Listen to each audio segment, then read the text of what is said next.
ஜாதி இல்லை பேதம் இல்லை சீர்வரிசை தானும் இல்லை காதல்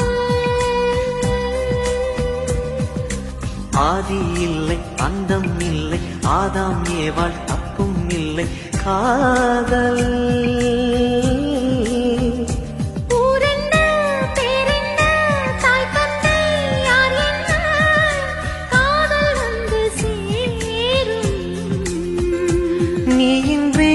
நான் இல்லை நான் இன்றி நீ இல்லை